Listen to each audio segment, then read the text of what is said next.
Mbote na biso. Mépris oyo Koffi Olomide asalaki ndeko na biso ya journaliste lors d'une intervention de deux mots de question batuni ye. Parce que Koffi Olomide azalaka na ba question oyo ya ye à répondre à ba question nyonso te. Voire même kotuke un artiste asala autobiographie na été. Il parle pas de lui, il parle pas de sa famille, il parle pas de sa carrière, mais il parle des choses de Bobar, makambo ezanati na te na carrière à moto. Koffi Olomide na asala conférence de presse mon côté à munene. Qu'il explique eloko moko boye na kati ya album na ye ou ezope sa carrière na ye. Mais parfois yaka na ba momoko lui il profite avec la langue, le français. Ba benga ye mutamayele, mais il est le diplôme to mona raté. Mépris oyo asalaki ndeko wana boloba oui il y a yakana ba mot de français ba benga ye mutamayele, mais diplôme to mona te. A rectifier ka bato belé, a rectifier Marius Munga parce que ya tunaga na émission nini na lobaki boy na nzembo nini na yembaki boy soki ba yebisi likambo wana ezaki mabe a funguli misu pesa ngai nzembo wana pesa ngai émission nini on a salaki na lobaki boy na lobaki boy mokoloni mais soki azokuta na lowa na bato lokola biso ba Google to webisa émission boy ya date boy nzembo boy na passage boy to webisa ba mo oyo ye alobaka akuta na Marius Munga o ya ina ngiso sous la roche a rectifier Marius Munga o ya ina ngiso roche a rectifier Marius Munga dernièrement bazaki na kati ya mutuka na Papa Rose a utilisé expression moko boye abi ne logo yebolo bate yo muto na mwasi ya mundele na ndako et puis baza ko filmer yango eleki na bilili Bogolanda bayebisi ke balobi ono Koffi Olomide oza intellectuel wana asepeli mais abosana te ke une fois akomaka pe ambassadeur il y a UNESCO sur la lutte contre le paludisme à Bossanade. Alors, on lui pose la question, na France 24, est-ce que tu peux nous dire ce que c'est le paludisme? Abi, je vais revoir ça. Aïbi, ni le paludisme, aïbi agent causal, il y a paludisme était, aïbi même microbe, il y a paludisme était. Beaucoup na YouTube, beaucoup na ba image wana. C'est-à-dire, pour Koffi Olomide, il est là pour nous exhiber ses diplômes à Tanga Boy, à Fanda Boy, à Tanga Boy. Mais Badnyo soit poto baby vie à Koffi. Koffi n'a jamais été en France, il était en Suisse. Koffi n'a jamais été en France, ni dans une université française, ici en France. Il était en Suisse. Ce que Koffi a eu en France, comme un résident, Kozwa Mukanda, c'est à cause de Alia. Et puis Motu appelle ça Koffi Olomide Alia. Il est déjà mort, il s'appelle Ibertin Bangana. Ngana okota na kati ya vie privée d'Haïti, ça me regarde pas. Mais Azapé homme populaire, homme public, bah oui peut obéter ma solo même Yakati, ils ont autorisé. Koffi Olomide il est ce que vous solane azo le belo ba mot de français, mais sa propre langue maternelle a loba ngo mingi te. A loba ngo mingi te.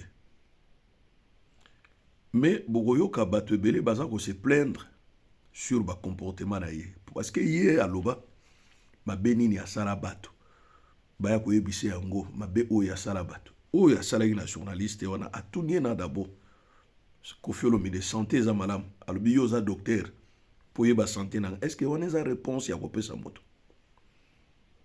oye awa ba bengisi yo to oye yo moko move nengene abi yo baniko donc yo ndemuto baniko kolinga oyeba makambo na nga ya move talaka ka ndengo zali po ya koyeba makambo na nga talaka kaka ndengo zalaka ozalaka nona eloko te, ozalaka mpe na motuka malonga te, ozalaka mpe na ndako lokola nga Kofi te.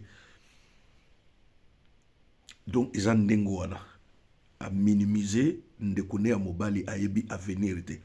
Mais quand je regarde les journalistes là, ata aza na bamituka ya minene te lokola Kofi, ata aza na bandako ya minene te lokola Kofi, il est en bonne santé, en parfaite santé que Kofi. Kofi c'est un moribond. Voilà, il est aussi jeune, le monsieur là. Il est en parfaite santé, il est jeune, et puis il a un avenir grandiose, liboso na ye. Yo ko déterminer vie ya mutu te, o lobana mutu talaka ka ndenge ozalaka. Azaka ndenge nini. Ayeko sengo lipa. Ayeko interviewer yo comme tout un journaliste et amoni une star devant lui. Ayeko interviewer ye. Donc, Isabelle Kamaramonte. Kofi, moi je l'ai connu des années 80. Quand on a Kofi Olomide, Kofi Gaka. Biso do noter la répétition à Kofi Olomide. La commune à Kinshasa. Na lopango na bango. Tant on a balongwe lemba. Ba yeko vanda na commune à Kinshasa. Biso do une répétition. C'est par là que je vais redire à Miss pour ma première fois. Vous comprenez? On a ban caisse de bière, ou un casier, combo, on beta drum, yé mo beta guitare, et puis l'autre jouait guitare, redi à Miss na yé, bazo yemba. Na type mo na yeba soute combo na yé. Isikanga na yeba Kofi. Pour biso ba notanga na Gombe jour mo boy à l'époque c'était des Grecs ba mindele ba bazala ki na ba kiosque bazo benga to benga ba kiosque ngodini ba mimi orange voilà ba kiosque bazo sala ba maki ba mapa bazo teka na ba cycle ba grec kolomonga na Gombe wana tozoya ezaki on dirait na sima ya ambassade ya France na sima na balabalo wa muke wana kiosque mo ezalaki wana tozoya to moni type mo alati nzambala apesi barabala mukongo azotela siko mir tango yaki mapa wanga te ezalaki na ba makwanza mapa moto soki bateli yo mateka Kofi Olomide na mimi orange ji yango ya mimi orange azobetana wana woto eloko te Kofi na bana omone mingi bomoni na victoire wana ezalaki na cinéma moko ezalaki na sima Bekatef wana ciné Venus soki Venus mutu azalaki kosala wana je sais pas soki bazalaki parenté na ye mais abandaki koya mingi pa na ye nayebi te bato to bano bengaka oncle nayebi te so azalaki noko ya Kofi ya solo na boseni kutu kombo ya vie yango abandaki kosala na kati ya ciné et c'est par là biso ntango film Rambo 2 ebimi na 1985 film wana eye na cinéma wana biso tosomba tike samedi toyaki bana mike tokota te dimanche tokota te lundi tokota bato bazalaki tellement ebele biso bapeti tokotaka te tozwaka place te na babillet na biso et le jeudi c'est Kofi Olomide aye ndenge ayaka wana epuis ayaki ne na carte azalaki ne na carte ayaka omona kiti na car moko boye na nzambala kaka natikala komona ye te ke o alati mpe na veste boye obe abakosi moko boye akitu rien banzambala kaka gumbaka boye elongi babouton batache ya babouton elongi babouton sikoyo ozomona moto moko ndira azopakola azotela na babouton elongi moche nde biso toya kobatize ekombo ya Rambo po akotisaka biso na cinéma biso bana matonge mais ye alobaka ke Rambo parce qu'azali grand dans la musique non faux kolo plagia ya kosakana te JP Buse alela te ke nzembo ya ele moi ayiba nzembo kaka ya JP Buse po koyi kobongola héritier pasala ngo na mwa passage moko ya Kofi Olomide ozwi obongoli kaka changer son bongoli rythme mais le même parole otiki yango ndenge wana nzembo ya ele moi JP Buse alela bate bele bapesa ba nzembo il n'écrit jamais les noms de ces gens là comme auteur compositeur ndenge Céline Dion akumaka Jean-Jacques Goldman ya salaka ta akuma lui c'est-à-dire vina ya linga kaka ye bato misusu te yango mona na banzembo nyonso alelaka bato balingaka ye te atako soki na sali batika kofinga nga ata boy mais bolanda video moko boy Nyoka Longo azoloba na YouTube ezali Nyoka Longo alobi ke Koffi akenda na ambassade koloba na ambassadeur ke Nyoka Longo azokende poto na bangulu bapimela plus de dizaines de personnes visa bokota na YouTube bokomona il y a cela 20 ans passé bokota Nyoka Longo asala ba déclaration c'est pas quelqu'un qui parle beaucoup surtout na kati ya polémique ya mama ba congolais azalaka te Nyoka Longo bokota sur YouTube bokomona ba image ezali wana sans compter ba déclaration ya bato misu basala na mokili un homme violent un homme agressif liberté bangana azalaka na bomoi il nous parlait alors que Koffi il tapait trop Alia banda ko beta Alia bankuba ko sakana te liberté bangana de son vivant c'est un homme très violent d'ailleurs be preuve yali na Kenya ba suspenda concert mobimba ya monene méga concert ponini a beti mwasi lo kiki ya se alibumo en plein aéroport ake ko récompenser ba mama ya Zambie na Maputa po ba limbisa ye akoka oke na Kenya te bato misu balakisa ba cicatrice na minoko awa makofi bato misu balakisa ba manzaka awa na elongi mais azaki pe na bato na ya bana kokoka te musu mwana mai moko pa agimpomba na kati ya quartier la te abisi vie pianga passeport nanga na benga wa maître yanke akangi porte na fungula kamati fungula te na poche abive kicha passeport wana asala nini abi bo abimisa passeport po ayibike noko wana comme nkusa abimisela ye makofi wana utu yegaka soleil wanga lisusu de yaza na bateau so amoni openda ke mpomba elombe apusa na te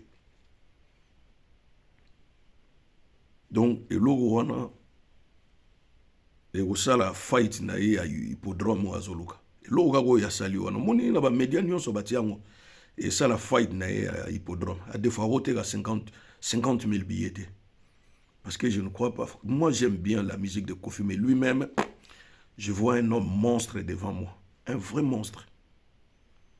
Un jour, Toyoka peut m'assurer belé à Cindy. Pour mon toyo, abani ko conduire Cindy na ba bêtise boye. Ezaïe. Même mouta kangisa ka maniqué. C'était pas Cindy, c'était Koffi. Puis, yé Cindy, aye ko yemba. Mame yenga. Aye bagi tina na ngote. C'est après aye ko comprendre tina na ngote Koffi a kote ki na buzoba. Akutse na buzoba moni tangu na mbanda ka soyi babengi yo mame yenga ini koloba ke mwasi ya esengo olingi kosepela mingi olingi masanga mingi olingi mibali mingi olingi bitambola mingi ovandaka te tango ozobenga moto mame yenga pekise yenga sadi na mwana na mama alobi boza lolenge moko batambololo lingi koloba bongo ponini yaka sa itango Didi Stone à faire voyager maman na ye na vacances côté à Mexique kuna bango bakansaki mutu moko boye muta sponsoriser bango ba voyage wana ya moni abendaki Cindy pour exprimer jalousie na ye c'est une jalousie ça dit ti lelo Ali yana nozwa mobalité les jours Ali a ko présenter bino mobali pour mibali pe bazo banga na bango mais le mukolo noko moko pena ko ya kutsa mutu bokomona liboma ya Koffi Olomide nan bomoni yangote c'est-à-dire lui pour être mieux dans sa peau il faut qu'il aille atika la célibataire tout au long ya vie na ye après divorce yé monter mais kozala bien voilà